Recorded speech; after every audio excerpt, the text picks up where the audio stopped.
Magdeburg's escort destroyer, known only by its call letters, V.26, approached gingerly through the fog. Tow cables fixed, she attempted to pull the larger ship free, to no avail. Magdeburg was stuck for good. With the Russians lurking somewhere just over the edge of the horizon, Korvettenkapitän Habenicht then gave the order to abandon ship. 2 words that would haunt him for the rest of his life. The fog complicated matters, but V.26 managed to evacuate most of Magdeburg's crew. A remnant, including the captain, remained aboard to perform a last few duties. Most important, the destruction of the code books and cipher keys, known as the Signalbuch der Kaiserlichen Marine, SKM, of which Magdeburg had been issued several copies.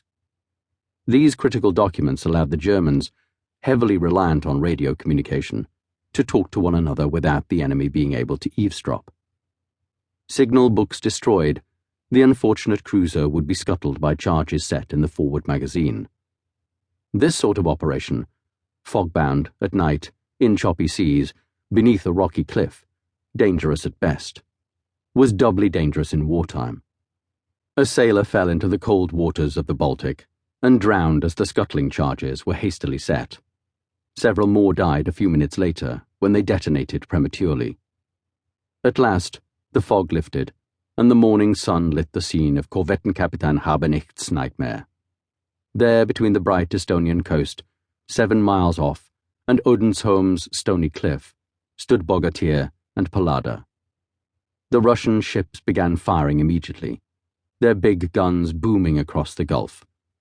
A dozen sailors died in the bombardment, vaporized by exploding shells. 45 more still aboard Magdeburg saved themselves by jumping overboard and swimming to the island. The bombardment quickly came to an end.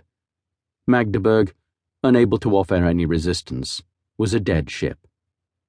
Korvettenkapitän Habenicht retired to his cabin, determined not to outlast the destruction of the ship he'd stupidly run aground on Odensholm. What had happened? A navigational error? A mistake in dead reckoning in a fog bank at night had put them closer to the island than he'd suspected. One could blame the navigator, but ultimately the responsibility rested with the captain alone. He sat down behind his desk and tried not to think about the pistol in the drawer.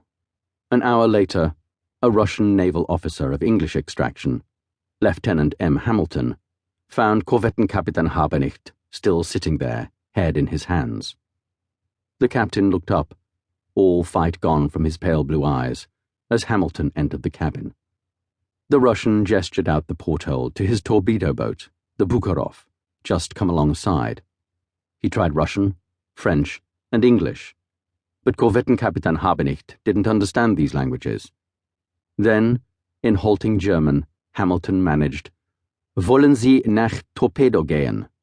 and again gestured to the Bukharov. At last the captain nodded. He rose and strode about the cabin, agitated, picked up a few personal items, put them down, opened his desk drawer, closed it. In the end he took nothing. Then his eyes fell upon his sword, hanging on a hook on the wall.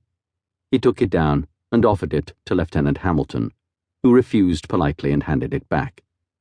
It was not right, Hamilton later said, to take a captain's sword aboard his own ship. Korvettenkapitän Habenicht, overwhelmed by this small kindness, shook the young officer's hand, and with that gesture became a prisoner of the Tsar. He would remain so until his escape during the turmoil of the Russian Revolution in 1918. The wreck of his ship, the SMS Magdeburg, scrapped by the Russians and still visible at low tide off Lighthouse Cliff on Odensholm, is today a popular spot for Baltic Sea sport divers. The fate of a single German cruiser and the capture of her captain, no matter how keenly felt at the time, remain minor incidents in a major war and would be all but forgotten now, except for a single significant oversight. Unfortunately for the German war effort, the destruction of the Magdeburg's naval codebooks had been interrupted by the premature explosion of the scuttling charges, then overlooked during the tumult of evacuation and bombardment. The Russians, upon searching the ship, discovered 2 copies of the codebooks, one at the bottom of a storage locker aft, To keep listening to this audiobook, I've left you a link in the description so you can do it, at no cost thanks to Audible's 30-day free trial.